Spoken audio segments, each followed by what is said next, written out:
Добре, криптоентузијасти, сепак денеска одлучивме да имаме Altcoin вести, затоа што имаме многу битни информации кои што сакаме да ги доставиме до вас.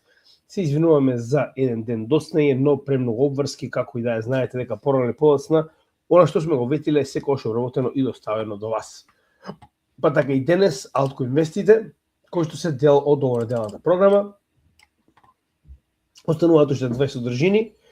Очекувате дека утре ќе го имаме лајвстримот, каде што ќе одговориме на сите ваши прашања и каде што ќе направиме потенцијално лов на техничка анализа.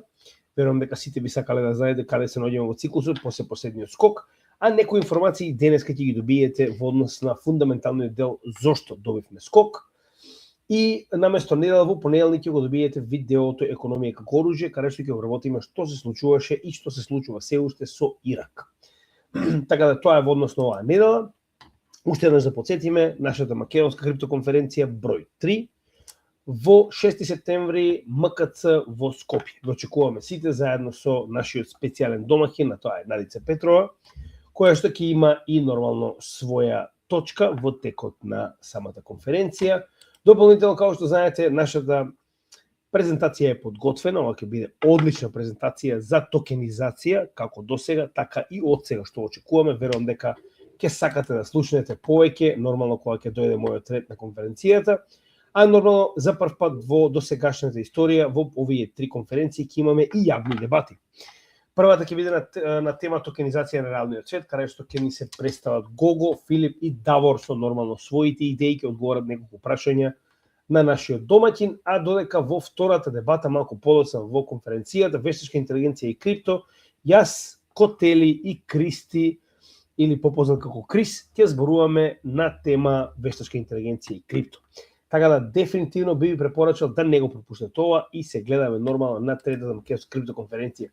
Се што бараме од вас е да го регистрирате вашето присуство на ова копче овде и да ги оставите овие основни податоци и да го завземете своето место на нашата конференција. Дополнително, како што веќе кажав, мислам дека има добротворен дух, односно иако е истата целосно бесплатна, доколку се задоволни од она што го работиме и нормално сакате да не поддржите, се што бараме од вас е да ни помогнете да донирате во оваа кутија која што ќе биде ставена на конференцијата за Друженијето на војни ветерани Братство 2001. Да помогнеме на овие луѓе кои што бранеа нашата земја. И во исто време да подсетиме дека двете маички кои што се за нашата македонска конференција, исклучиво лимитирана едиција, ќе бидат достапни до 6 септември, така да би препорачале да си ги нарачате, као што веќе кажав, бев таму додека се испишуваше историја, да имате еден, би рекол, спомен за учеството на оваа конференција. Дополнително, основните модели и така понатаму може да ги најдете на нашата страна, тоа е cryptogimidget.mk во продавница, многу лесно може да видите како се нарачува. Достава помалку од една недела, верувале или не, значи дечки до принтерницата се апсолутно лудаци кога станува збор за ефикасност. И понатаму останува да ја подсетиме дека имаме наша телевизија која што работи 24/7 за вас, која што е достапна како на нашата веб страна, така на нашиот YouTube канал и нормално во било кое време можете да се подсетите на некои видеа кои се малку постари, да погледнете некои понови доколку сте ги пропуштиле, како и нашиот блог кој што исто така може да го најдете на нашата веб страна blog.cryptogimidget.mk со најновите вести од најразлични платформи, преведени на македонски и сумирани во, би рекол, bite-size pieces, односно многу едноставно се што треба да знаете од овие вести сумирано во мали делови. Како и секогаш нашата Patreon заедница е начинот на кој што може највеќе да не поддржите, само приклучете се нистата линк до Patreon заедницата во дескрипција на секој од нашите видеа. Со вашата мала членарија ни помагате да го правиме ова што го правиме моментално, односно да имаме ваков тип на бесплатни содржини, а во исто време дополнително добивате пристап до нашите чатови, каде што може да споделите ваши информации, да зборувате се што ви интересира, да дебатирате, ваши анализи и така натаму, директни пораки кои што ги одговараме еднаш дневно. Имате лајвстрим еднаш месечно, како претходната сабота, каде што одговараме на сите ваши прашања, како и сите офлайн видеа како што е моментално ова. Прво го доставуваме до нашата Patreon заедница, а потоа и до сите останати. Како и нормално можете на годишно ниво да ја регулирате вашата Patreon членарина, оваа сума може да ја уплатите во крипто. Само кажете ни на cryptogimidget@gmail.com во која криптовалута ви одговара, ние ќе ви испратиме нормално линк до адресата и исто тоа практично добивате 30% попуст од тоа што би го платиле на Patreon. Нормално и на истиот линк ќе ви доставиме и практично линк до годишната членарина на нашиот канал. И со тоа можеме официјално да почнеме денеска. Нормално секогаш прво го имаме делот со институционални altcoin вести. Со тоа што прво сакам да одвоам една минута и јавно да се заблагодарам на Анџело, апсолутен шампион кога станува збор за altcoin вести, како нашата Patreon заедница, така и во помошта која што ми ја дава за да ги реализирам овие altcoin вести. Најголем дел од вестите доаѓаат токму од него.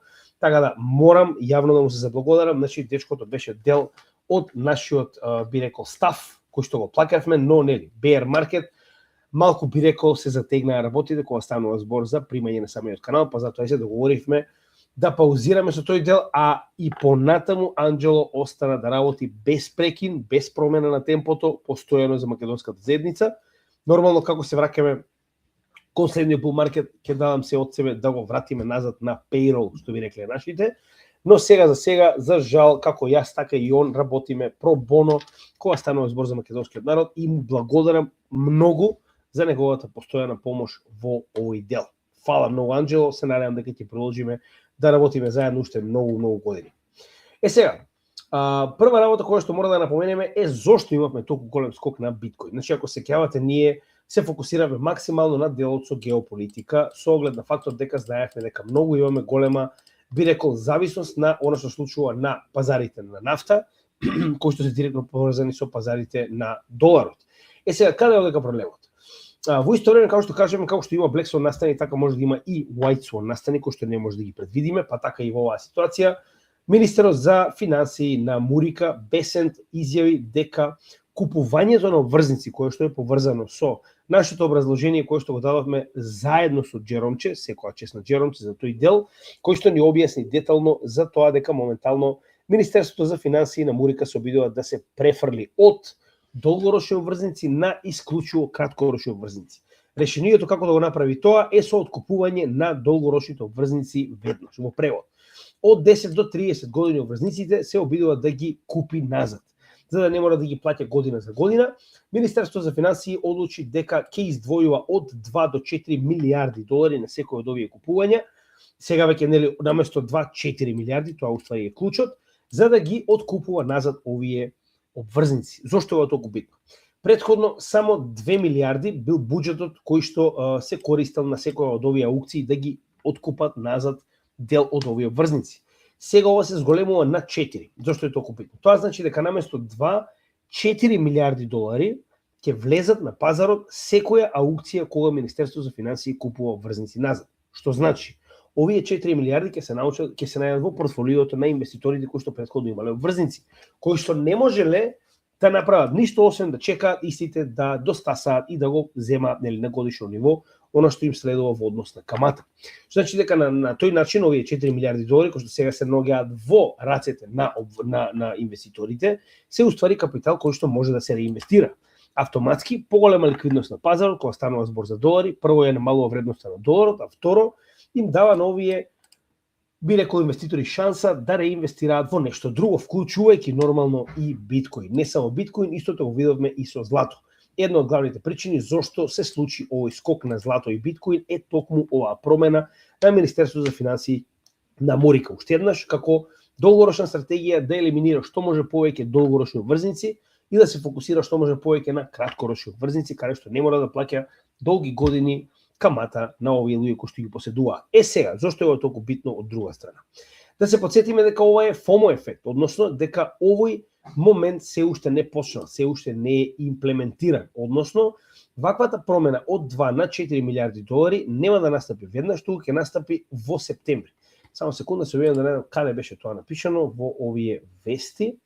Значи, дури во септември уствари ќе добиеме имплементирање на оваа промена кога конечно ќе почнат да се инвестираат по 4 милиарди од Министерството за финансии за да се вратат назад овие обврзници. За жал не може да најдем, тоа може да го проверите и сами, но едноставно сега веќе не може да го најдем. Овде како и да е, тоа автоматски покажува дека ова што ние го добивме моментално на пазарот е FOMO ефект, fear of missing out.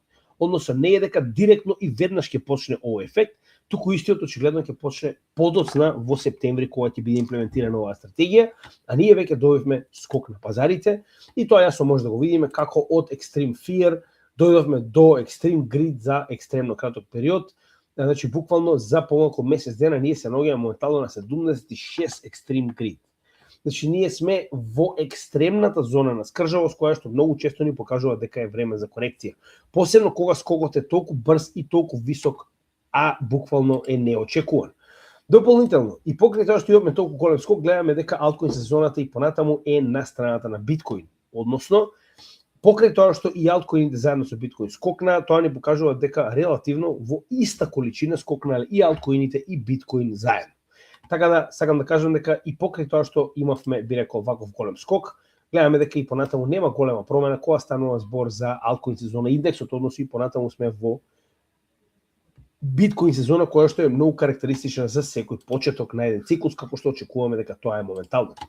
Дополнително, во однос на неделно ниво, гледаме дека сите овие алткоини покрај тоа што имаа солиден скок, да се потсетиме, они имаат веќе 4 години bear market, така да овој скок и понатаму и покрај тоа што ги дигна во однос со својот RSI ги држи доста ниско во однос на овој индекс. Гледаме дека overall вредноста на индексот RSI на сите коини кои што се земени овде како превид е 44, што е релативно ниско со оглед на фактот дека 30 представува зона на препродаденост. Сега овдека имаме и понатаму исти резултати, би рекол, кога станува збор за брзина на блокчейните. Знаете, ова се основните метрици кои што ги минеме кога станува збор за алткоинвестите. Првата е брзина, но имаме една многу голема промена во начинот на кој што ќе инвестираме овој циклус.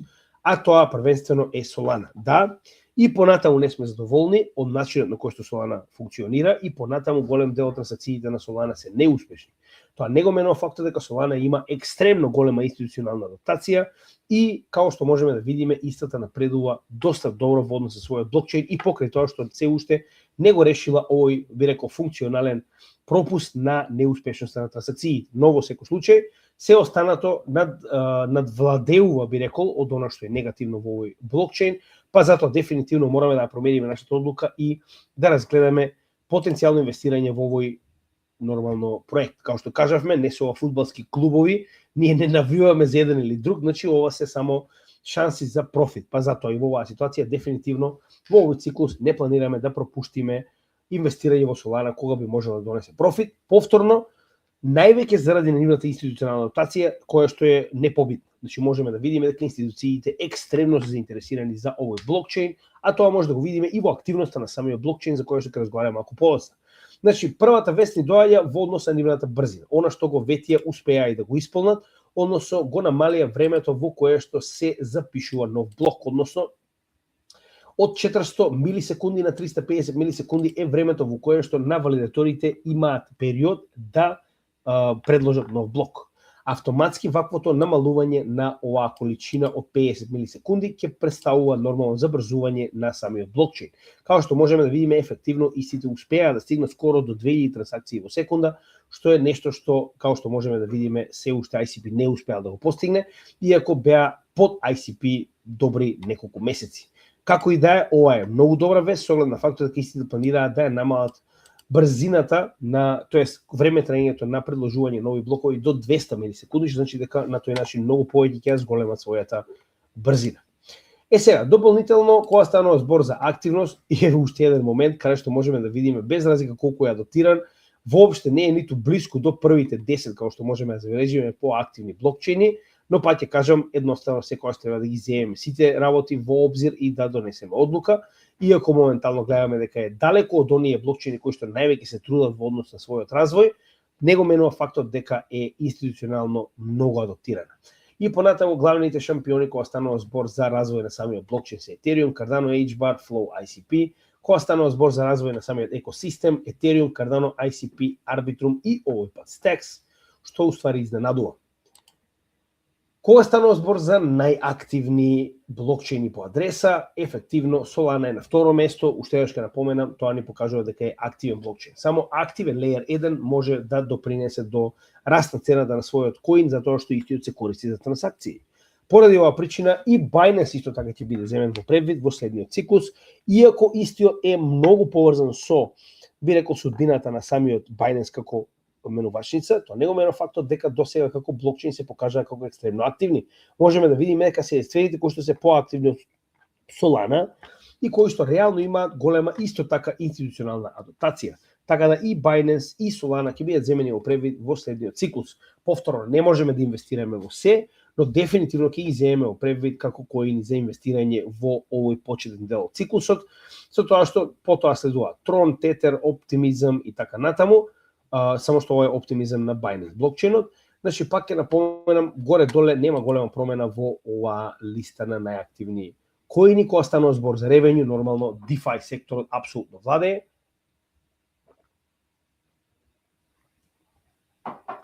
Tether на прво место со Promet, Tron, Circle, Hyperliquid, Sky, Pump Fund и така натаму, кои што нормално се коини и проекти кои што имаат DeFi поврзаност или пак се директно поврзани со стейблкоини или се стейблкоини. Така да DeFi секторот е најголемиот, би рекол, промет во крипто секторот генерално. Ова е Coinbase 50 индексот, кој што и понатаму гледаме дека во однос на промената на процентуална застапеност на коините нема нешто многу промена. Таму каде што има промена е неговата вредност. Нормално со скокот на сите овие коини автоматски имавме и скок на вредноста на овој индекс, кој што буквално намали 10% од неговата загуба во овој период. Значи, од почетокот на bear маркетот официјално се наоѓаме на 10% помалку загуба од она што го имавме на самото дно, кога бевме негде околу $60,000. И понатаму, како што кажав, гледаме дека вредноста на нафтата расте. Како што многу пати сме спомнали, напоредно колку е поголема вредноста на нафтата, толку ќе биде поголема и вредноста на доларот. И поради оваа причина и понатаму се сомневаме во што би можело да се случи, само посеја не ставив правилната вредност. А не, истата е, само секунда, сега ќе видиме веднаш. Да, добро, истата е. Како и да е. Значи, гледаме дека како расте цената на нафтата, така расте и вредноста на доларот во овој момент и очекуваме дека тоа ќе продолжи доколку цената на нафтата продолжи да расте. Знаеме кои се причините, да не навлегуваме премногу. Гледаме дека компликации во однос на ова и понатаму остануваат. Се уште немаме договор помеѓу Иран и Оман, а заканите на Мурика како врз Оман, така и врз Иран со нови економски санкции остануваат. Тоа е уште еден потенцијален блек со нас, кој што не смееме да го заборавиме. Во исто време можеме да видиме дека ваквата одлука на Министерството за финансии релативно позитивно делуваше како на крипто секторот, тоа е биткоин, така и на златото, кое што моментално гледаме дека има голем напредок, така и на традиционалните финансии. Моментално гледаме дека се движи повторно нагоре. Сега, колку време тоа ќе остане, нормално не можеме да знаеме, со оглед на фактот дека не можеме да предвидиме што ќе се случува следно. Прост пример, денеска добивме нови 50% тарифи врз Канада, кои што се имплементираат од утро поради неуспешните преговори кои што завршија вчера. Сакам да кажам дека едноставно фундаменталниот дел не може да го предвидите. Биткоин халвинг, како што може да забележиме за една година и 232 дена, тоа ни покажува дека имаме доста голем простор за акумулација. Зошто го зборам ова? Историски многу пати сме покажале дека една година пред халвингот е најдоброто време за инвестирање кога станува збор за биткоин, а ние моментално се наоѓаме горе-доле најблиску до потенцијалното дно што некогаш моментално можевме да го утврдиме во овој циклус. Повторно, не можеме да бидеме сигурни дали ќе има дополнителни блекс од настани, но од оно што моментално го извлековме како заклучок од нашите лов на дно технички анализи е дека се наоѓаме доста блиску. Така да поради оваа причина се што инвестираме во овие, да речем, преостанати 232 дена и уствари пред време.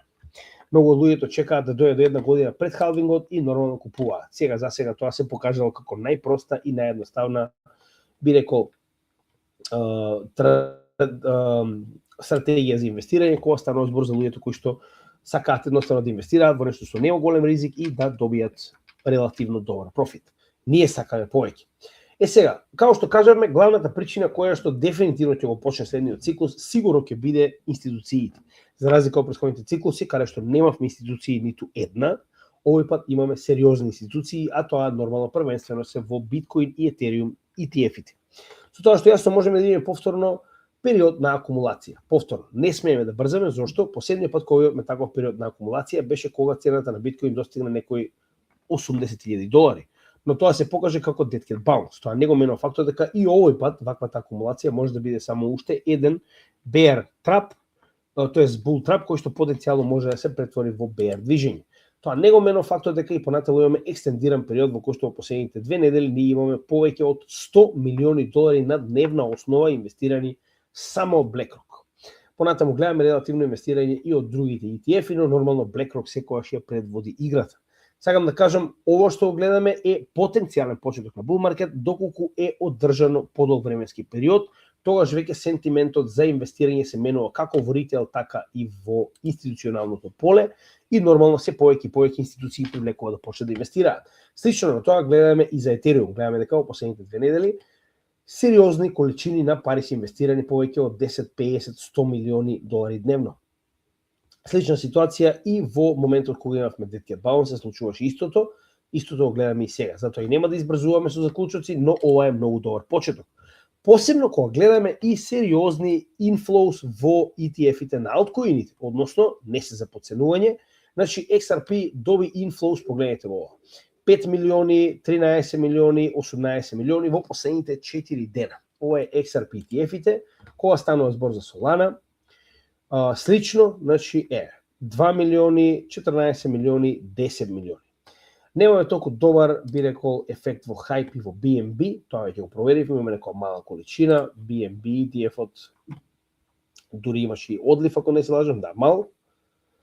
За разлика од останатите, Link со многу добар inflows, многу добар inflows, погледнете, последните 5-6 дена, 1, 2, 3 милиони постојано. Ќе ги провериме и останатите за секој случај. Нормално, кога станува збор за Litecoin, омилениот на Гоце, немаме inflows, немаме outflows, Avalanche, солиден inflow, вчера имавме 780.000, пред неколку дена 500.000, HBAR, тоа ни кажува дека интересот за алткоини е присутен. 848.000 пред само неколку дена, претходно 400, и DOT ни останува како последен кој што треба да провериме, кој што нема inflows. Тоа ни кажува дека очигледно нема inflows само во Bitcoin и Ethereum, туку и во алткоините.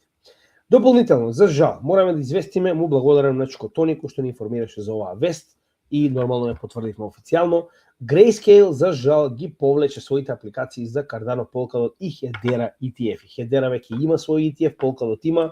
Жално е тоа што само Cardano сега од оние најголеми коини нема се уште свој спот ETF, но само прашање на време, знаеме дека има активна апликација од Canary, ако не се лажам, Capital.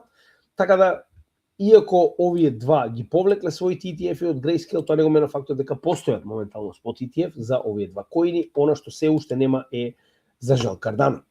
Кога станува збор за DATSOI, односно Digital Asset Treasuries, можеме да забележиме дека кога станува збор за inflows, имаме мала количина на inflows во Bitcoin, но за жал имаме повторно outflow уште еден кога станува збор за MicroStrategy. Не знам зошто, посебно во последните неколку дена кога видовме солиден скок, но како и да е, да, не беше баш во период на скокот. Значи, првиот беше на 5 јули, потоа имаме второ продавање на 2 август и трето продавање на 9 август. Верувам дека потенцијално овој ќе го заокружи период на продавање. Првенствено, зошто? Затоа што гледаме inflows. Погледнете ова. Значи, ова ни дојде само пред еден ден, страна која што сериозно и веруваме, тоа е Bitcoin Archive. Вели, ова се моментално количините на милиони кои што се инвестирани во Master, односно MSTR акциите, во втората четвртина од оваа година. Значи, Capital International 340 милиони инвестирале, Vanguard 67 милион, Vanguard, да речеме, ова се втора портфолио на Vanguard 86, BlackRock 84, Invesco 64, State Street 51, Morgan Stanley, погледнете ова. Значи, огромни количини на капитал се инвестирани во втората четвртина од сериозни институции. Тоа ви кажува дека очигледно очекуваат позитивен исход од овој bear market за Strategy. Дополнително имаме 4,8 милиарди долари кеш кои што моментално ги поседува Strategy, кои што се практично осигурителен дел за потенцијално исплаќање на дивиденди во наредните 3-4 години без никаков проблем. Така да во овој дел дефинитивно MicroStrategy се покриени. Се што треба е потенцијално да почне новиот bull market и се тоа ќе биде заборавено. MicroStrategy повторно ќе биде прогласени за херои. Жално е тоа што мора да продадат поради страф од пазарот и потенцијално недоволен кеш за плаќање на дивиденди, но тоа е што е, таквата дамка, верујте ми, не се пере. Посебно кога постојано зборувате дека не го продавате биткоинот, па потоа зборувате дека не го продавате својот биткоин, уште еднаш ќе напоменам, во крипто херои не се потребни. Ethereum и понатаму Bitmain, за разлика од MicroStrategy, апсолутно спротивно шампиони, само што не стигнале до 5% купната количина на Ethereum. што е многу, но како да ви кажам, оние кои што имаат храброст, тоа го прават кога сите се плашат, па така и Bitmain купува кога сите се плашеа. И секоја чест дечките и понатаму акумулираат. Кога станува збор за останатите, би рекол, нели, датцови, као што веќе кажав многу пати, нема голема активност кај алткоините, затоа и не обрнувам внимание, освен овој ден каде што сме имале 400 милиони долари во Digital Asset Treasury инвестирани во RAIN, кој што е ставен на нашата листа за изработка нормално на анализа на овој коин. За разлика од тоа, другите гледаме дека првенствено се Ethereum и Bitcoin, се останато е некоја мала сума, се уште не можеме да се замараме со тој дел. Зошто? Уште еднаш чекаме Clarity актот да помине. Во моментот кога Clarity актот ќе помине, сите алткоини ќе станат легални. Ќе станат дигитални ресурси автоматски, тогаш веќе на компаниите нема да им биде потребен ETF за директно да инвестираат во овие коини, односно ќе можат директно да го купат и да го држат на собственото портфолио. Зошто? Затоа што ќе може да го пријават. Сега не постои начин како би можеле да го пријават овој коин во собственото портфолио. Се уште не е легално, за разлика од оние кои што имаат свој спот ETF. Дополнително гледаме дека и понатаму количината на биткоин на централизираните менувачници е крајно ниска. Колку ќе продолжи и дали ќе продолжи останува да видиме, но сега за сега гледаме дека трендот и понатаму останува на намалување на количината на биткоин од централизираните менувачници. Повторно кога ќе го зголемиме ова на, би рекол, малку повисоко ниво, можеме да видиме дека трендот продолжува да се намалува од централизираните менувачници надвор уште од 2022 година, што значи дека ние до сега се уште не сме искусиле ниту еднаш во овие 4 години шок на supply, односно шок на количината на биткоин на пазарот. А тоа очигледно се очекува. Ethereum е во уште подобра позиција, кога гледаме дека понатаму се намалува постојано количината на Ethereum на централизираните менувачници до нов all-time low во последниве, би рекол, 4-5 години. Тоа ни кажува дека дефинитивно има многу мала количина на Ethereum.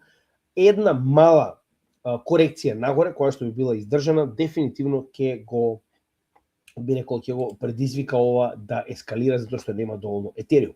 И сега да се подсетиме што кажеме ние во текот на вчерашниот ден на нашиот, би рекол, лайвстрим на Пат за дома. Гледнавте, тоа беше лайвстрим во кој што зборуваме што понатаму на пазарот и дека не сте го пропуштиле дното на истиот. Зошто е толку битно? Заради ова.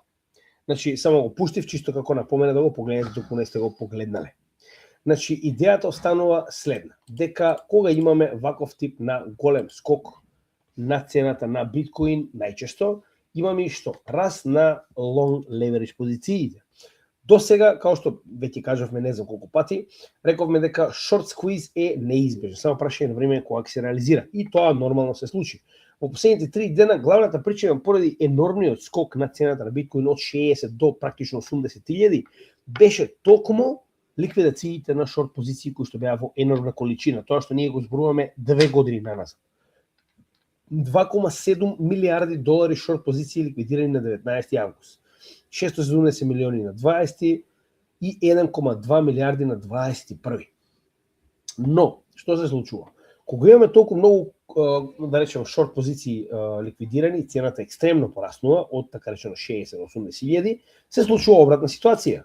Нормално, наједнаш се редат сите на што? На лонг позиции. Еве како тоа изгледа.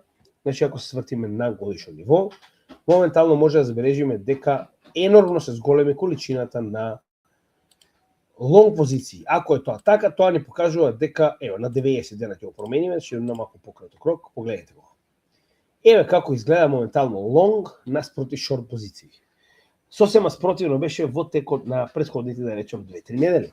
Тоа ни кажува дека моментално имаме огромна количина на лонг позиции до некој, би рекол, еве, претходниот локален лоу беше негде околу 90.000.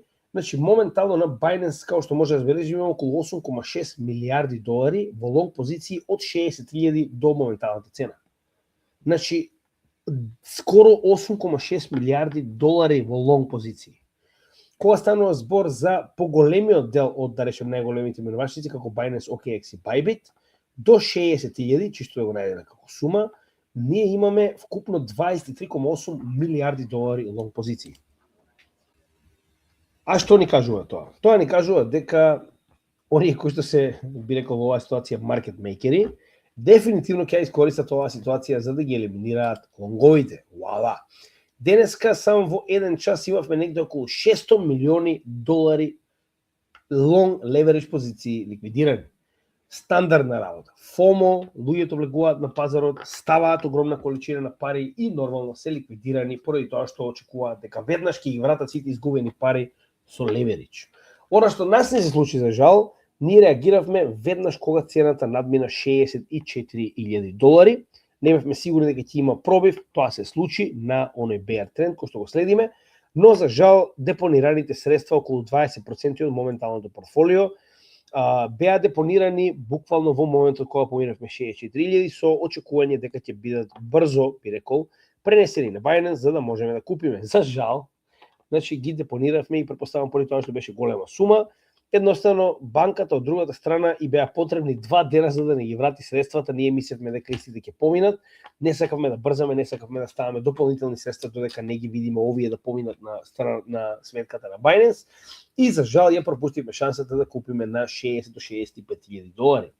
Поради оваа причина сега моментално нормално ќе почекаме мала корекција со оглед на фактот дека цената на биткоин нормално не може да продолжи постојано да расте, секогаш имаме корекции, па така и во оваа ситуација.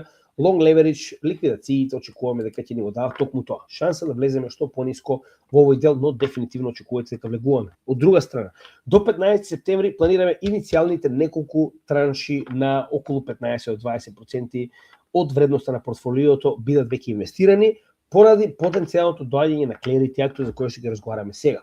Као што може да забележиме, очекуваме дека овие бројки ќе скокнат и тоа значително во корисници и собственици на крипто во Америка доколку нормално ова се реализира. Што е тоа? Тоа е Clarity Act. Дополнително очекуваме дека и овие плави држави кои што се уште не се одлучени за тоа дали ќе акумулираат биткоин за така речено сопствената земја, зборуваме за сојузните држави на Мурика, наскоро ќе станат зелени баш поради оваа причина, но нормално мораме да почекаме до реализирање на истото. Дополнително, за оние кои што потенцијално го пропуштиле овој момент, уште еден сегмент го забрза растот на цената на биткоин до 80.000, откако овој морон, негде околу 70.000, кажа дека потенцијално се подготвуваат за купување на биткоин. Јас би ви кажал веднаш дека тоа е далеку, затоа што мора да помине барем Clarity Act-от, а потоа нормално и биткоин актот за да се дозволи на моменталната влада да може да купува биткоин. Се уште немаат правна основа. Well, it's been talked about. I think I'd probably rely on Paul and the whole group for that. He'll make a decision. You guys will make a decision. And you'll let me know. But certainly it's been talked about.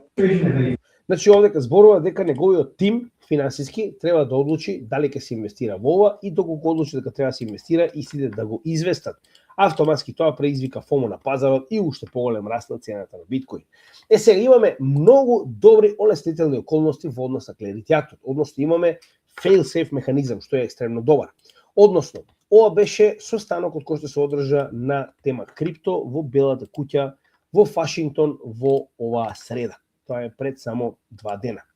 Зошто е толку битно? Затоа што овдека гледаме дека администрацијата се подготвува да направи максимален притисок врз Сенатот и сенаторите да го изгласаат Clarity Act-от на 15 септември. Значи, што ви рекле, ќе има и друга причина да го памтиме 15 септември, освен по БЦ, односно,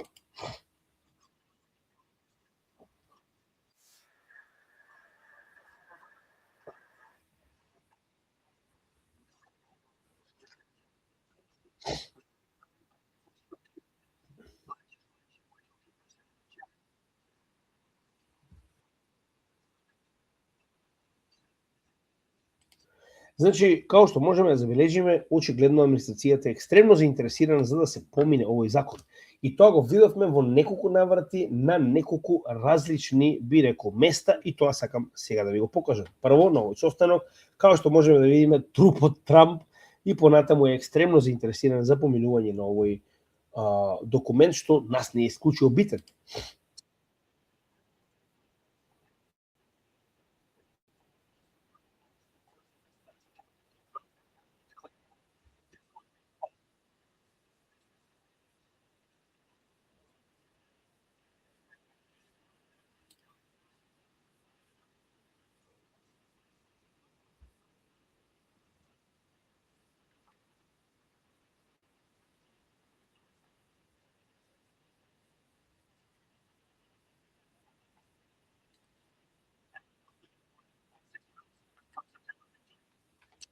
Као што кажавме, значи главните би рекол проблематични играчи во оваа ситуација понатаму остануваат да бидат банките, односно банките се оние кои што се најголем противник на оваа регулатива.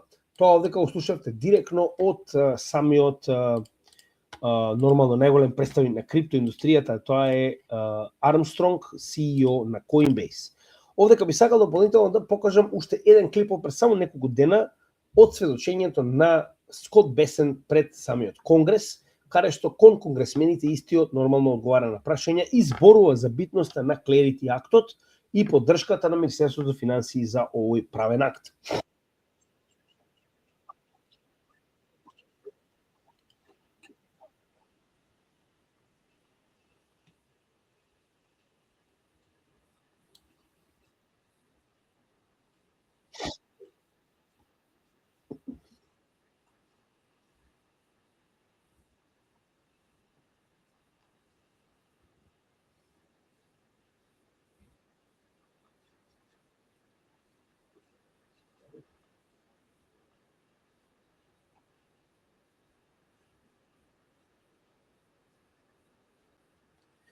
Да, значи овде ќе кажува причините зошто Америка треба да води кога станува збор за крипто и крипторегулатива. Првата работа и понатаму станува многу битно, како што кажа самиот.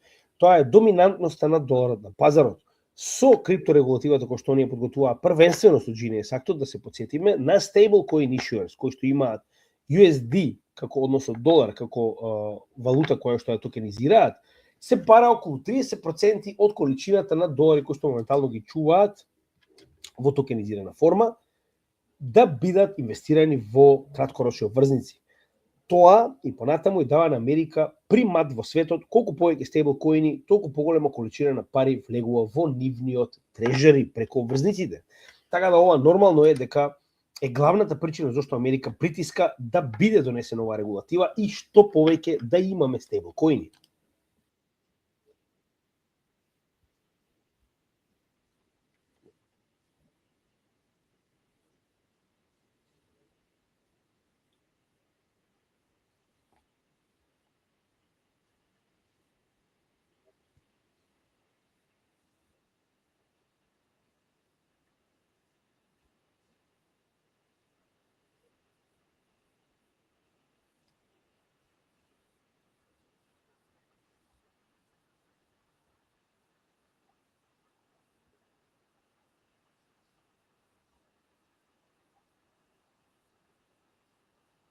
Значи, како што можеме да забележиме, вели, ваквата крипторегулатива ќе предизвика пример за остатокот од светот. Тоа што ние постојано го зборувавме. Кога големите играчи ќе почнат да имплементираат крипто како регулатива, на малите не им останува избор дали, туку кога. Во оваа ситуација го слушаме токму истото. Второ, вели, ќе се намали нормално, би рекол, нелегитимноста и криминалот кој што постои во крипто секторот, што е одлично. Тоа е добро за нас, зошто? Pump and dump шеми, користење на крипто за илегални купувања, сето тоа релативно ќе биде намалено. Нема да биде нормално никогаш целосно искоренето, но ќе биде намалено.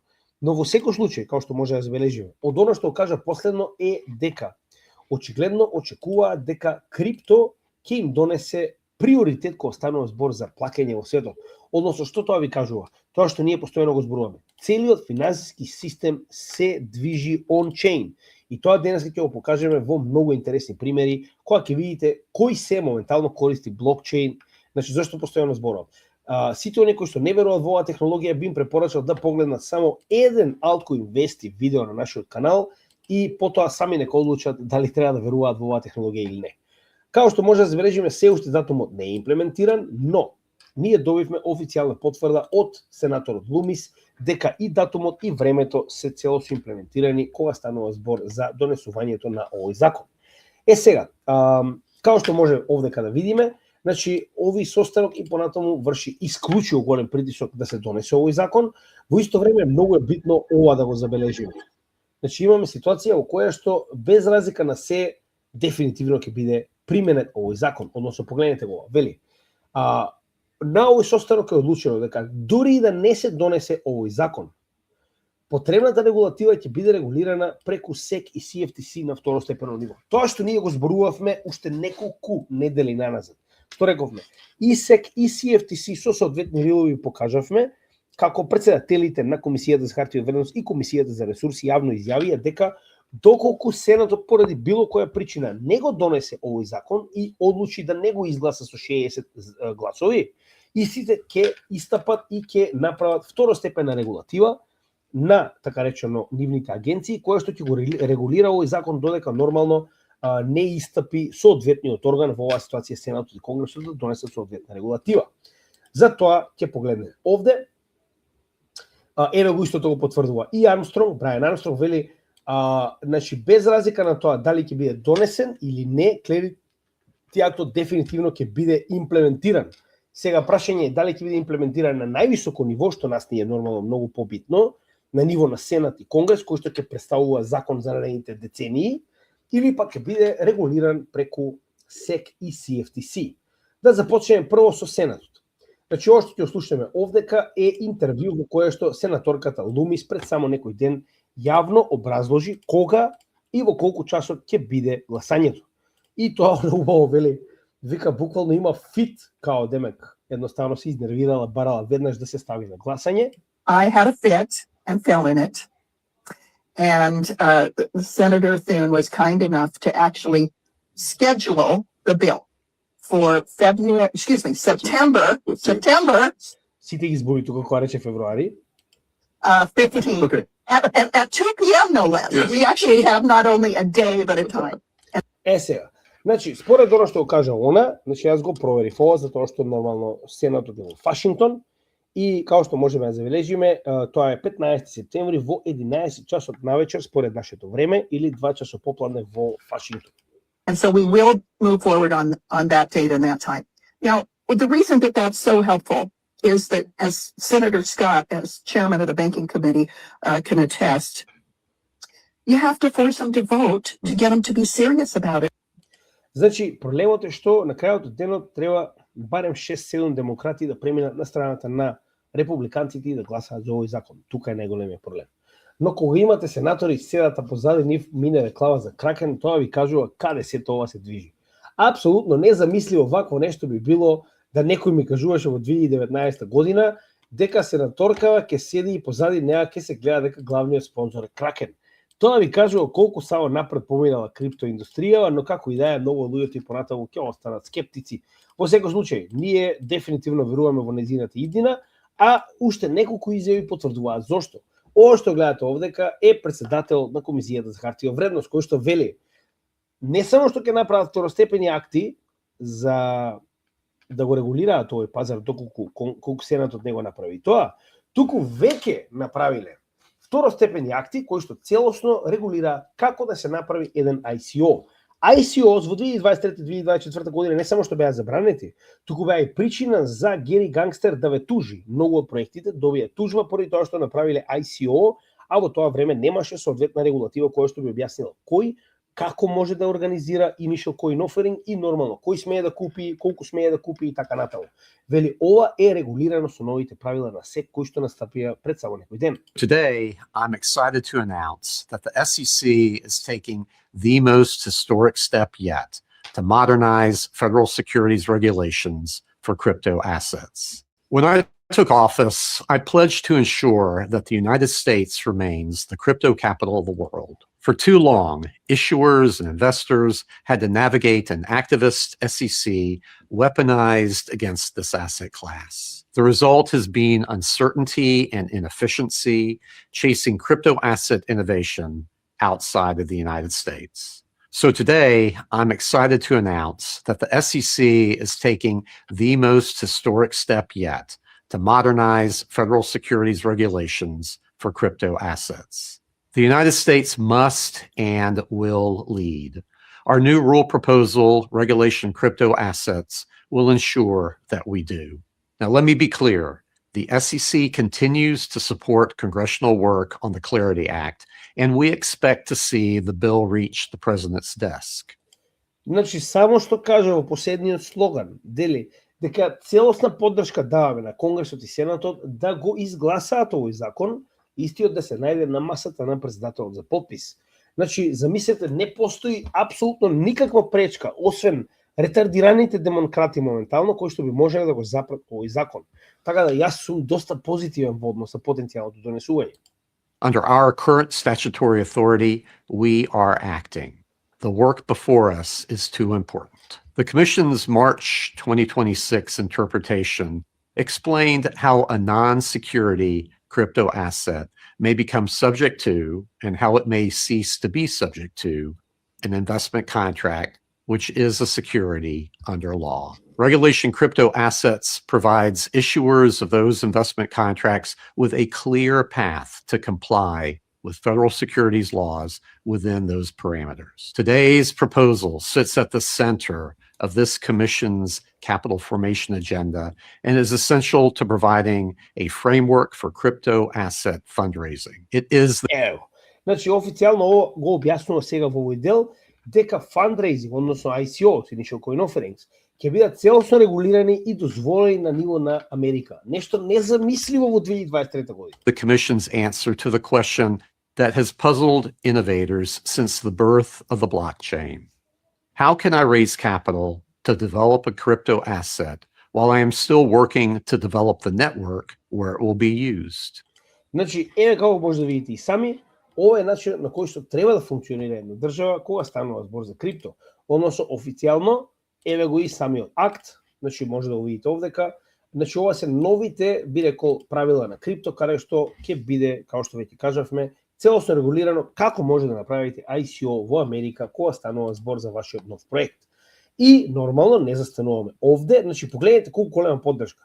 Не само SEC, туку и CFTC. Тоа се двете комисии кои што според нормално законот, тоа е Clarity актот, ќе имаат целосна контрола врз самата крипто инфраструктура и крипто проекти. Односно, со овој закон ќе имаме целосно распределување на тоа кои од овие кои ни ќе станат дигитални ресурси, а кои ќе станат хартија од вредност.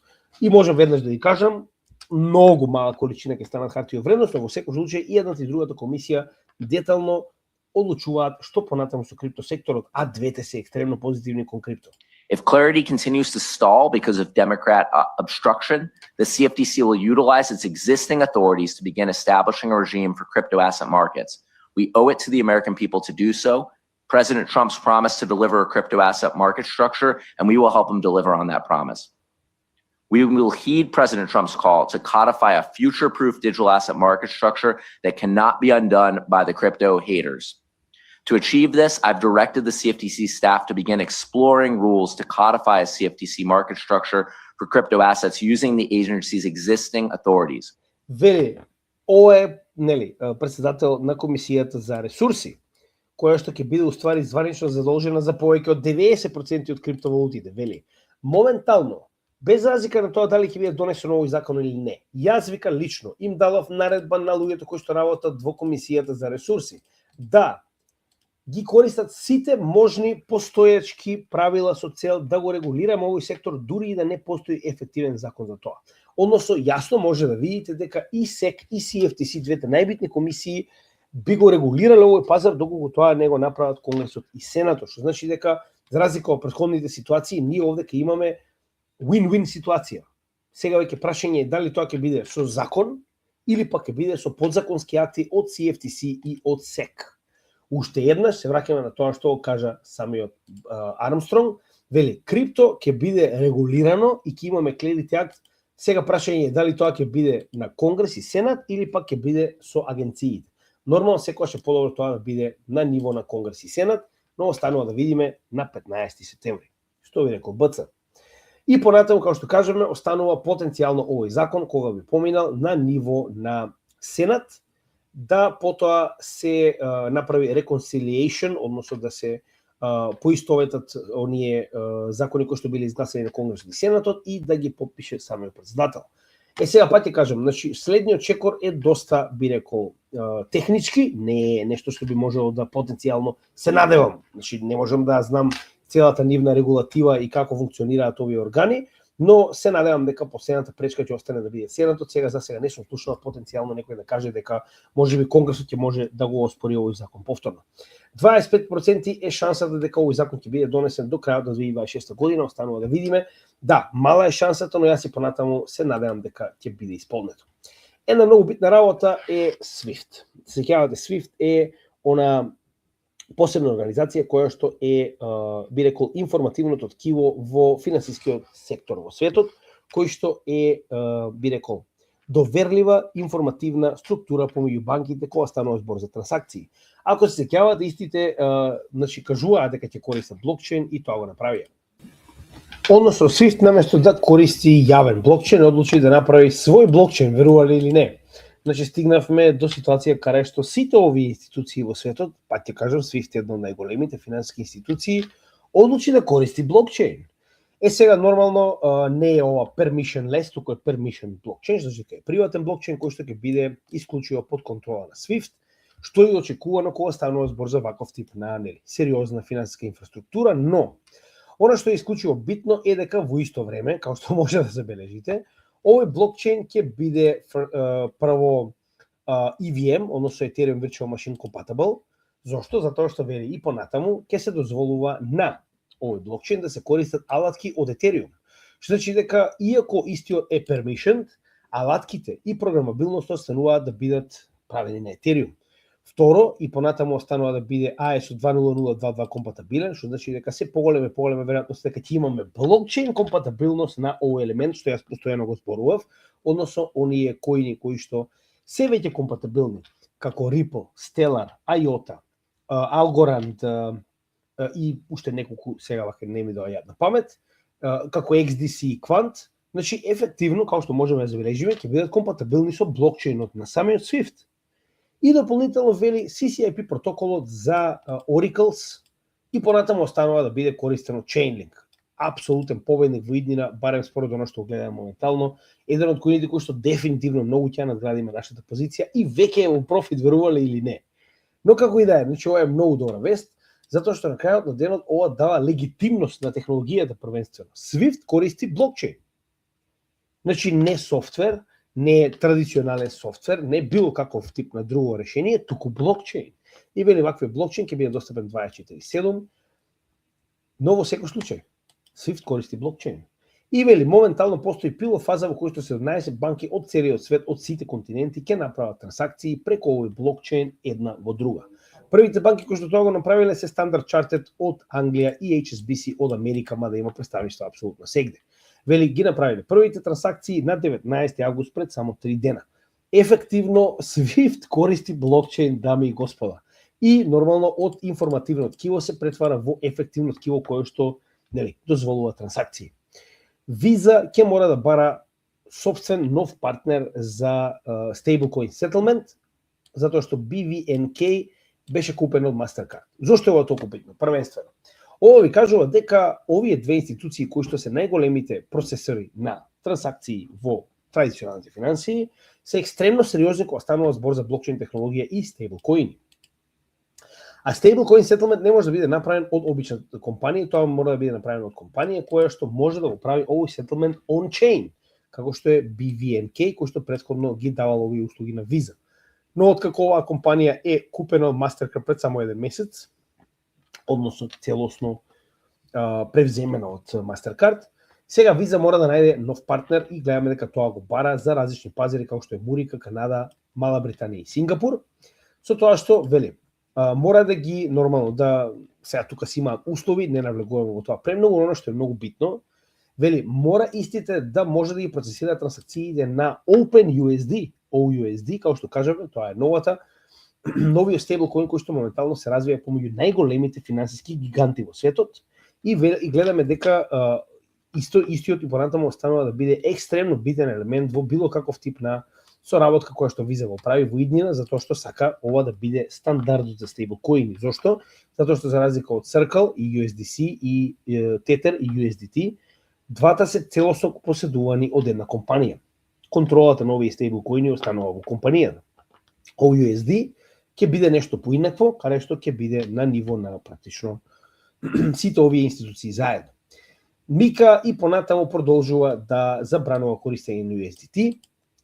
што реално се одразува во цела Европа. Но вели и понатаму, тоа не го менува фактот дека нема некој голем ефект врз USDT, тоа што ние го зборувавме. Многу луѓе забораваат дека не е Европа центарот на светот, одамна веќе не е центарот на светот и не е веќе ни толку битна, затоа што најголем дел од финансиите не се наоѓаат во Европа.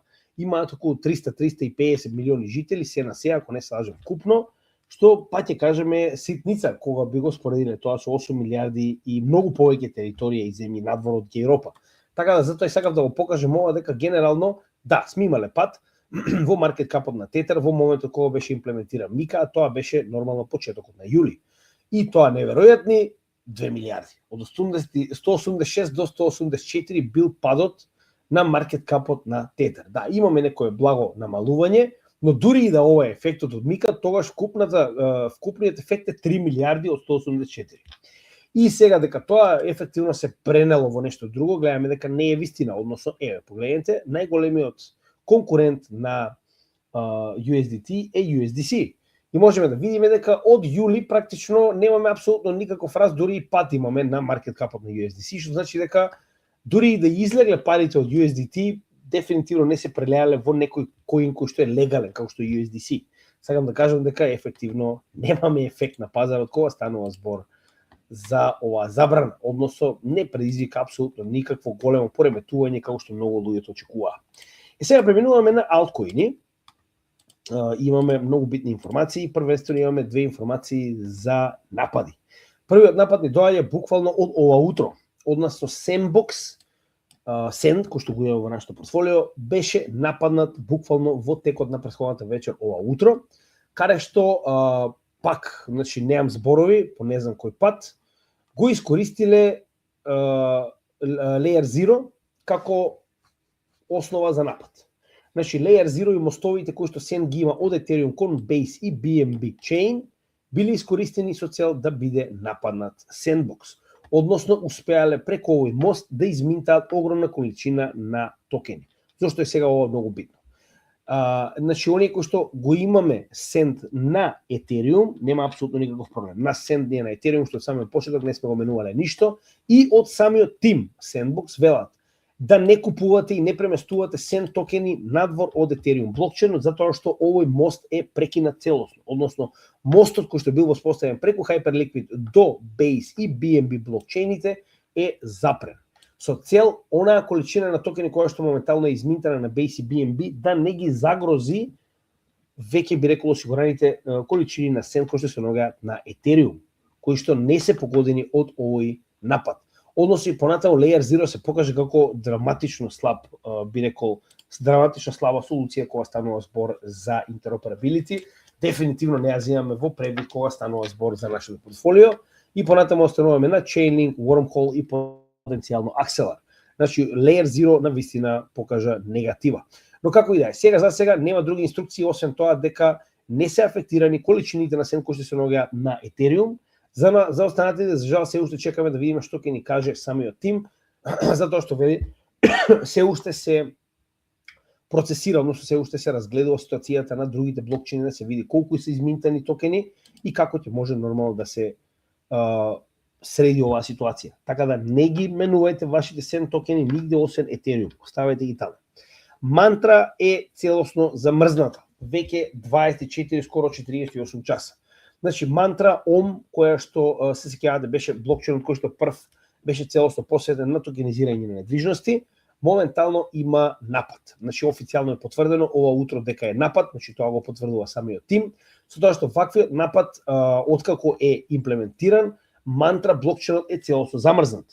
Со тоа што сите валидатори моментално се ставени на пауза и истото важи и за Sandbox, истото важи и за мантра. Значи земен е скриншот од сите количини на коини, токени кои што ги имаат луѓето во моментот кога е замрзнат овој блокчейн. Значи истото важи и за Sandbox, за останатите Base и BSC блокчейни. Со тоа што моментално се имплементира пач. Овој пач треба целосно да ги негира ефектите од потенцијалниот напад и да ја врати состојбата на мантра во моментот кога истата била замрзната со количините на коини кои што луѓето ги имале во тој момент. Сега она што е многу битно, се вели дека се уште овој пач е во тест на Dukong тестнет, кој што е нормална паралелна верзија на мантра. Со тоа што вели откако истиот ќе биде потврден од самиот тим, се очекува во текот на овој ден, значи ќе биде дадена порака до валидаторите, кој евентуално сте валидатор на мантра, да ги стартувате вашите нодови повторно со овој нов пач од моментот кога тоа ќе биде побарано од вас во мрежата. И се верува дека тоа ќе биде надминато. За жал, нормално, ова предизвика голема штета врз вредноста на мантра. Да се потсетиме, мантра и понатаму има доста мала количина на маркет кап, значи од 6 милиарди истата е сега 25 и тоа солиден пат видовме во моментот кога нормално се случи овој напад. Значи истото важи и за менувачниците како корејските овдека беа спомнати две, значи веднаш го замрзна така речено процесирањето и праќањето на трансакции на мантра, така да се надевам дека немате мантра доколку имате, следете ги информациите од самиот тим. Толку можеме да ви кажеме. За жал, тоа е оно што ние го знаеме. Кога станува збор за токенизација, која што е една од главните теми кои што ние ги нормално следиме, посебно кога станува збор за инвестирање, гледаме дека и понатаму кога станува збор за мрежи. Етериум на прво место со 17,3 милиарди долари токенизирани нормално надвор од стейблкоини, Binance со 5,8, Solana 3,9, Stellar 3,3, Avalanche 1,9, Liquid Network 1,5 и така натаму може да ги погледнете следните. Тоа што уште едно од главните причини зашто толку се интересираме и за Solana, за овој блокчейн и за Binance е тоа што навистина во секој аспект се интегрирани со институциите и тоа е нешто што не би дозволеле да го промашиме кога станува збор за профит. Некој ме праша за Ondo. Прво, да, USDY моментално официјално може да биде користено и на BNB. USDY е yield stablecoin кој што го поседува Ondo, кој што уствари е и неговиот главен продукт, директно поврзан со обврзниците кои што ги купува Ondo кога токенизира нормално stablecoin. И во оваа ситуација, ваквата достапност на USDY на BNB ви дозволува да и користите DeFi проектите на BNB со USDY коинот. Дополнително исто така бев запрашан дали Ondo е излиста на Binance. Да, Ondo ефективно може да го најдете на Binance, не во верзија на future, туку буквално како коин. И она што највеќе ги интересите, што понатаму со судскиот случај. Истражував многу, за жал во последниве 2 недели нема апсолутно никаква информација. Она што посебно го знаеме е дека навистина постои ефективна битка во водството на Ondo помеѓу мајката на креаторот на Ondo и претходниот CEO кој што почина и моменталниот CEO кој што е нормално дел од претходниот тим. Со тоа што ефективно според судските одлучувања и понатаму се зборува дека мајката го превзела водството во Ondo, но е истото оспорено од страна на Олман, кој што е отствари не Олман, тоа беше човекот кој што почина, Дебод, кој што моментално се обидува да се избори за потенцијално да го превземе. Никогаш ова не е добро кога станува збор за криптопроекти, но во оваа ситуација сме длабоко инвестирани и би рекол цената е доста коригирана надолу. За сега не гледаме некаков тип на... Но во секој случај значајноста на овој коин дефинитивно е голема во нашето портфолио, апсолутен шампион кога станува збор за токенизација, кога станува збор за менаџери, може да забележиме дека Ondo моментално се наоѓа на 4-то место по големина на токенизирани генерално капитални добра. Со исклучок на Circle и Tether, кои што нормално имаат голема количина на токенизација, но станува збор за стейблкоини, гледаме дека Ondo се наоѓа на апсолутно второ место, веднаш после BlackRock. Замислете, се наоѓа помеѓу Franklin Templeton и BlackRock како најголеми гиганти во светот кога станува збор за assets under management. Затоа како таква мала компанија не би си дозволиле да промашиме шансата да поседуваме Ondo коини. Дури откако одлучија дека нема да прават свој Layer 1. Сепак, јас мислам дека според нас, во нашиот тим нормално, би рекол, поголема е загубата да го немаме портфолио, отколку да го имаме и истиот да не успее исто, иако е само governance токен во моментов. Securitize и Neuberger моментално лансираат посебен тип на фонд на SUI. Не само на SUI, туку и на 3 други блокчейни, преку кои што нормално ќе се токенизираат капитални добра. Со тоа што може да забележиме дека Securitize нормално е на BlackRock. Neuberger, не знам точно кој е, но како и да е, она што ќе биде токенизирано на овој така наречен HINC, нов тип на фонд, ќе биде токенизирани значи високо профитабилни обврзници. Сега, какви, точно не е објаснето, дали се државни, дали се приватни, која висина, која должина, тоа општо не е објаснето. Тоа што е објаснето е дека моментално SUI и Avalanche и само да видам кој и Ethereum и Solana. Значи не 3, 4, значи Sui и Avalanche Ethereum и Solana ќе бидат блокчейните на кои што овој фонд HINC ќе токенизира хартија од вредност. Значи, без разлика на тоа какви ќе бидат, ова понатаму донесува капитал on-chain. Значи, дефинитивно позитивно за нас. Посебно со оглед на фактот дека Sui моментално не се наоѓа помеѓу топ 10 коини кои што моментално имаат количина на токенизација на on-chain. Дефинитивно добро за самиот проект, би рекол во иднина. Следно, значи, ќе имаме токенизирање на јапонски обврзници. 4 компании кои што се уствари сестри, би рекол компании, Mitsubishi, сите се финансиски компании, моментално одлучуваат да направат, нормално со сопствена банка, да направат токенизација на јапонски државни обврзници. Тоа ќе го прават врз Кантон. Значи, уште еднаш, Кантон е коин во кој што инвестираме само еднаш, дефинитивно ќе биде надграден. Кантон, како би рекол, институционален блокчейн, кој што моментално се покажува како сериозен претендер, погледнете го ова, значи, во однос на, аз само да видам каде беше, Managers Platforms. Само секунда. Не беше овде. Само сакам да ви покажам како изгледа во однос на големината Кантон. Имаше околу 300 милиарди, не знам зашто моментално не ми го покажува, но имаше околу 300 милиарди токенизирани обврзници, репрезентаци, извинувам. Овде како не сажам беше.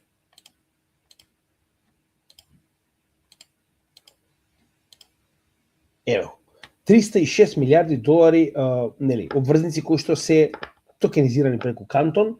Сега, како ова се води за оглед на фактот дека овие 306 милиарди не се водат директно на Кантон, како што видовме во однос на Distributed, но како и да е, гледаме дека имаме огромна количина на капитал која што е директно токенизирана со или врз основа на Кантон, што е екстремно позитивно и гледаме дека се повеќе и повеќе како институционален блокчейн кој што се занимава исклучиво со токенизација, многу голем дел од овие државни, би рекол, институции се заинтересирани исклучиво за Кантон. И затоа и видовме јапонски обврзници кои што ќе бидат токенизирани на овој коин. Дополнително, Solana прави колаборација со 4 други институции, меѓу кои Orca, Etherfuse, KRW Tokenized Fund, за да токенизира хартија од вредност од Јужна Кореја. Сега, и овдека не е детално објаснено што и како, но вели, фондот кој што моментално е најголем во Јужна Кореја, со 96,6 милиарди долари, овој Shinhan Asset Management фонд, како што е BlackRock и Fidelity и Vanguard, моментално одлучува да токенизира преку Solana. Значи, да, има и други ентитети, кои што може да видиме во однос на блокчейн, но ефективно блокчейнот врз кој што ќе токенизира е токму Solana. Што значи дека пак уште еднаш екстремно позитивни вести и дефинитивно би било жално да го пропуштиме ова. Уште еден позитивен момент за Solana, вели MoneyGram моментално само што направи, тоест имплементира нод на Solana. MoneyGram ефективно станува валидатор на Solana блокчейн. Знаеме дека моментално еден нод на Solana кошта многу. Со тоа што овде имаме директно објаснување од нивниот CEO, вели MoneyGram моментално имплементира блокчейн технологијата како интегрален дел од неговата структура. Као што веќе кажавме, MoneyGram заедно со Western Union се едни од потрадиционалните трансфер на пари компании кои што можеме да видиме дека екстремно заинтересирани за блокчейн, со тоа што знаете дека ефективно истите моментално користат Stellar за трансакции. Самиот фактор дека моментално имплементираат нод на Solana, нормално тоа го прават за процесирање на собствените трансакции, со цел да не мора да плаќаат фиси, плаќаат фи сами на себе. Така да поради оваа причина, ова е екстремно позитивно кога ваков тип на голема институција имплементира валидатор на Solana. Кантон само што е достапен на Bitstamp за тргување од 21 август. Да се потсетиме дека Кантон буквално влезе во криптосекторот на само почеток на bear маркетот и Кантон моментално нормално се уште не е достапен на сите менувачници, па ова е би рекол голем чекор.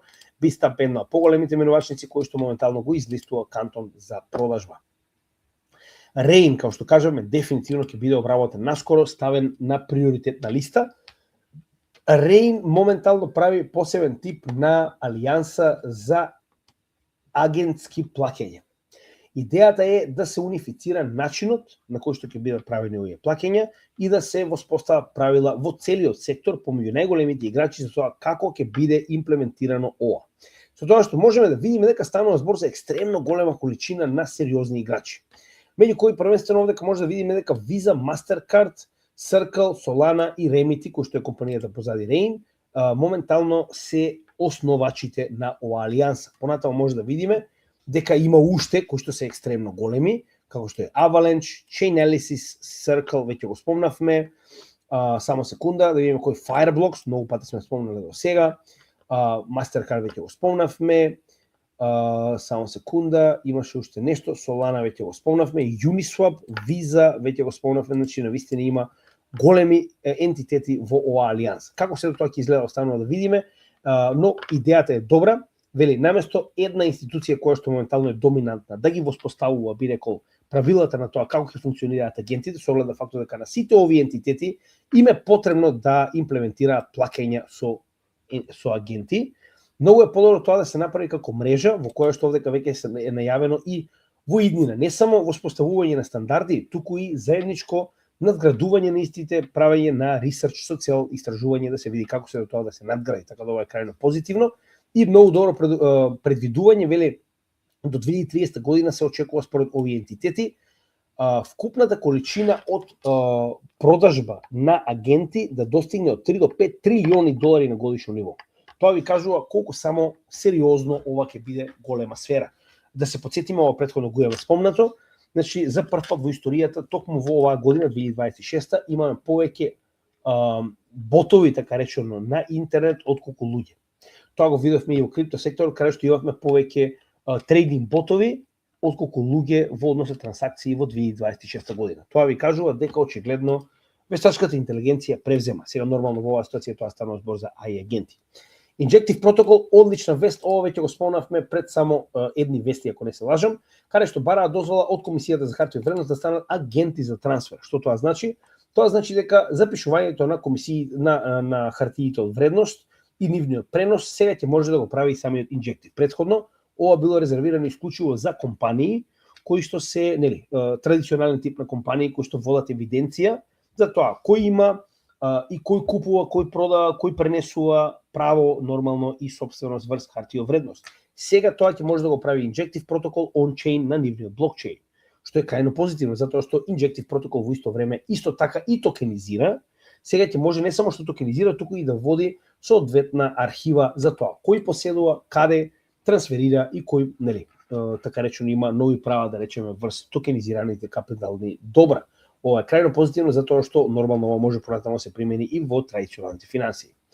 Сега ова е многу битно. Circle прави свој блокчейн наречен ARK. Ако се сеќавате, ова го спомнав и реков дека ќе го истражувам малку подетално. Да, станува збор за Layer 1 кој што ќе биде директно во собственост на Circle. Има доста позитивни делови, но според она што го видов, неговата матична улога и понатаму останува стейблкоини. Заради ова дури и гледаме дека нема причина да инвестираме во него, сега ќе објасниме зошто. Значи идејата на овој блокчейн е првенствено да овозможи се што е потребно на институциите да користат стейблкоини поради било која причина, одговарајќи ги основните проблематични ситуации, а тоа е мора да имаме фиксни физ, нас не ни одговара да имаме некој нестабилен крипто коин кој што мора да го користиме за фи, а неговата вредност паѓа, расте и така натаму. Дополнително не смееме да ги покажуваме нашите нормално трансакции јавно и количините на walletите, што е еден од главните проблеми кога станува збор за паблик блокчейни и со кого би разговарале доколку нешто не е како што треба. Во оваа ситуација идејата на ARK останува да биде дека е Layer 1, неговите карактеристики ќе ги погледнеме овде. Најбитната работа која што велам дека едноставно веднаш го вади би рекол моментот за инвестирање е дека USDC уствари ќе биде користен за гас. Со оглед на фактот дека USDC е стейблкоин. Неговата вредност нема да расте. Значи дека колку и да се користи USDC за гас за трансакции, автоматски нема никогаш да порасне на вредност поради неговото користење. Што значи дека ARK матично ќе го користи самиот USDC за трансакции.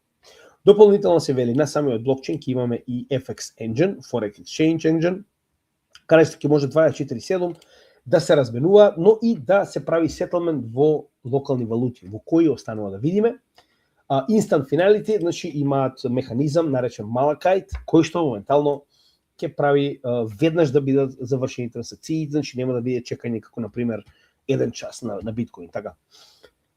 Privacy, значи ќе има посебен тип на shielding за институциите да не ги покажуваат салдата на своите клиенти или пак количините кои што се транзактираат.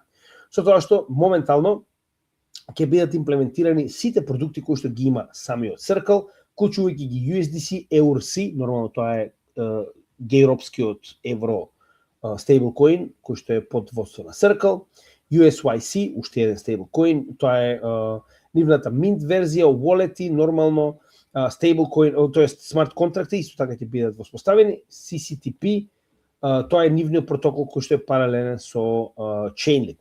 Така да, оно што сакаме да го забележиме е дека овој блокчейн генерално ќе биде за стейблкоини и за плаќање. Оно што е позитивно е тоа дека ќе биде EVM компатабл, значи дека ќе биде компатабилен со Ethereum и ќе може да се користат алатките од Ethereum на самиот ARK. Тоа е горе-доле се, значи јас не гледам некоја голема причина зашто би инвестирале во него, со оглед на фактот дека немате коин кој што потенцијално би растел во вредност на овој блокчейн, со оглед на фактот дека го користат само USDC како фи. Значи идејата на кецовите и нивните коини е токму тоа, да го користите коинот кој што го поседуваат, кој што ќе порасте во вредност поради користењето на истиот за физ. Wyoming, ако се сеќавате, претходно кажавме дека истиот има свој токен кој што е нормално на ниво на Wyoming државата и ќе може да се користи како стейблкоин. FRNT или Frontier токен, претходно истиот беше на Layer 0. После последните напади, значи првенствено на Kelp DAO, каде што видовме огромен екзодус од 292 милиони долари, истите одлучиле целосно да го пренесат и самиот токен, нормално и сите негови, би рекол, пропратни механизми на Chainlink CCIP. Сега за сега Chainlink CCIP представува заедно со Axelar единствените два, би рекол, интероперабилните протоколи кои што до сега не се експлоатирани и не е успеан никаков напад. Така да сега за сега дефинитивно Chainlink останува еден од нашите омилени, а можеме да видиме дека тоа е причината поради која што држава како Wyoming одлучила дека ќе го имплементира тоа на Chainlink, а не на Layer 0. За жал доста негативно за Layer 0, но навистина ова се големи пропусти кои што моментално ги прават. Одлични вести доаѓаат од X, односно X Twitter, вели ќе се користат стейблкоини за плаќање на инфлуенсерите, односно оние кои што моментално добиваат плаќања, за разлика од претходно каде што се уплаќа директно кеш, овој пат потенцијално ќе се користи USDC. Како тоа го знаеме, прво вели се во март вели е дадена така речено позиција во Twitter на бивш Coinbase вработен, дечкото се вика Бенджи Тейлор. Тоа очигледно покажува дека екстремно се стремат кон крипто. Дополнително овде ќе имаше уште некои интересни моменти, како вели Мета, само што започна да уплаќа на своите креатори во USDC, ова е нешто што не го знаев. Значи, моментално се дава опција да ви биде уплатено во стейблкоини. Да се потсетиме дека Мета се оддалечи од се што е крипто во моментот кога пропадна Libra, тоа беше пред доста години, па овие, нели, Libra потоа се распадна и ги направи двата проекти, тоа е Sui и како да се викаше вториот. И моментално исто така можеме да видиме дека во SpaceX моментално луѓето може да плаќаат за Starlink интернет со стейблкоин исто така. Значи гледаме дека се повеќе и повеќе овие големи магнати се заинтересирани за користење на стейблкоини со оглед на фактот дека стануваат мејнстрим, се повеќе и повеќе се користат. Alchemy Pay го интегрира Ion на својата платформа. Ова е поврзано со агенти, треба да погледнеме што е точно, но коин кој што ќе биде достапен на платформата на Alchemy Pay, како и секогаш. За јули, иако се уште немаме за август, најновите вести, ако се сеќавате ова, мислам дека го спомнавме, не сум сигурен за тоа уште не го спомнувам, нова лиценца на Мишиген. Тоа е 19-та од вкупно 50 држави за трансфер на пари. Значи, дечките апсолутно сгазија, маркет капот на Alchemy Pay е смешен, дефинитивно ќе надградиме кој ќе трне овој циклус нагоре, прво нормално најголемите коини. Hedera е моментално еден од финалистите на Murica Fintech, односно во однос со компаниите и нивниот продукт. Hedera како блокчейн е уствари еден од финалистите во овој напревар, кој што победниците ќе бидат најавени на 19 ноември, на мојот роден ден во Њу Јорк. Така да останува да видиме. BitGo, да, значи моментално BitGo е првата менувачница во Кореја која што добива така наречен VASP. Како што знаете, ова беше веќе објаснето во другите држави, нема разлика, истото е Virtual Asset Service Provider, кога станува збор за институционални клиенти, односно досега Bitgo функционираше за ритейл секторот, но официјално од сега па натаму како прва менувачица која што ќе може да ги продаде своите продукти директно на институционални клиенти преку оваа лиценца која што ја добива од нормално локалниот финансиски би рекол регулатор. И Chainlink има онлайн така речено конференција која што ќе зборува за on-chain privacy. На 1 и 2 септември, линк имаме во практично самиот пост. Би препорачал да го заследите Chainlink на Twitter и ќе го најдете, ова е едно од најновите постови кој што бил постиран на 18 август. Така да би препорачал, јас дефинитивно ќе дадам се од себе ако успеам да го погледнам. Значи ова ќе биде on-chain, се што треба е да се регистрирате на овој линк и да го проследите овој така речено bootcamp. Ќе објаснуваат како моментално со Chainlink до privacy. И последната интересна вест доаѓа од World Liberty Fight, каде што Justin Sun поштено ги исплеска, односно првата рунда во суд е во негова корист.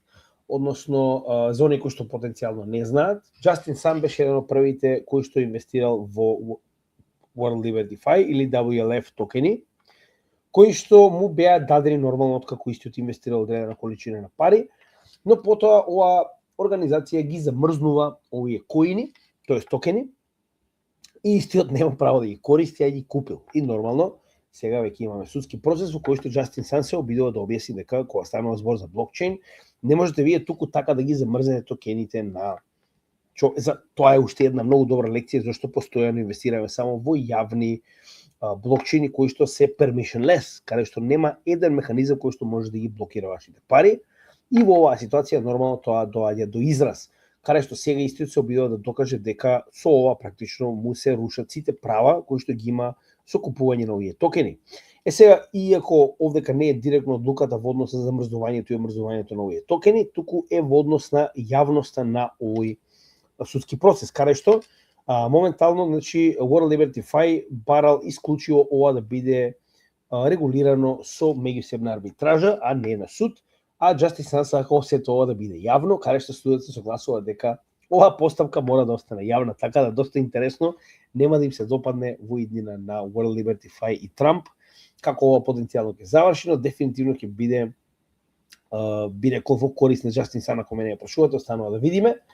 И за жал Arkham Invest денеска не му е денот, едноставно не работи, не ни ги дава портфолијата на најголемите би рекол менувачници, мислам инвеститори, за да видиме што се случува, но ќе пробаме да ги провериме истите во утрешниот лајвстрим. Како и да е, за крај се надевам дека уживате, како и секогаш, станете дел на нашата Patreon заедница, линк до истата во дескрипција, добите ги сите овие би рекол привилегии за кои што зборувавме постојано.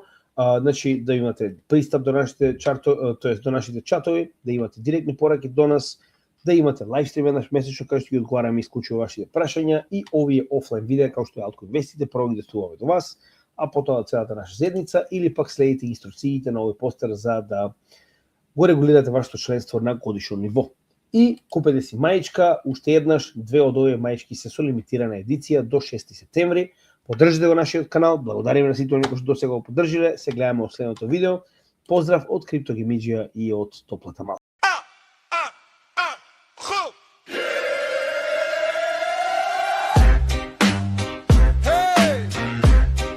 Од Велес до светот, Криптогемиџија, знаеш, год се до небо.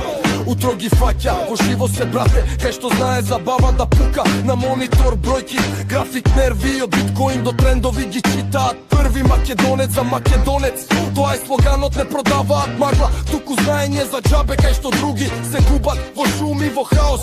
Тие ловат вести па прават баланс и јасност, една вест, две вести, трета веќе се менува, а тоа што ги следи, лесно логика си реди. Криптогемиџија со око за ризик и год се до него не спијат. Тоа е факт. Кога пазарот трепери, тие гледаат мирно. Кога сите се плашат, тие стојат силно. Македонец за македонец, тоа е парола. Македонец, македонец за македонец. Гемиџијата не води по патот. Криптогемиџија, со год се дозори. Криптогемиџија, уча цела бригада во живо. Криптогемиџија, со год се дозори. Уча цела бригада во живо. Makroekonomija, brate, ne je šega murika со зелена тоалетна хартија М2 сирока. Принтерот пуштен на јако, од свет до село до Брисел. Вести се ронат, од Блискиот исток до Брикс и Мала Британија. Геополитика, ко мрежа од жици, еден потек таму, а ефект тука у очи. Секоја вест од светот ја носат со тежина. Не е само кликбейт, туку слика и тлабочина. Не паѓаат на фейк истуку се следат сите страни. И кога каналот гори, тие се тука влегуваат во дебата со анализа во рака. Кога пазарот трепери, тие гледаат мирно. Кога сите се плашат, Тие стојат силно. Македонец за Македонец, Тоа е парола. Македонец, Македонец за Македонец. Со гоце до последен звак. Хук, фак, хемиджијата не води по патот. До утрински часови не знаат за доста. Се рокаат теми преку криптонисе. Од шема до шема, од график до график. Кажи му на братот нека слуша и нека знае. Македонец за Македонец, Тоа е парола. Македонец, Македонец за Македонец. Гемиджијата не Води по патот, криптогемиджија. Со гоце до зори, криптогемиджија. Уча цела пријада во живо. Криптогемиджија. Со гоце до зори, криптогемиджија. Уча цела пријада во живо. Криптогемиджија.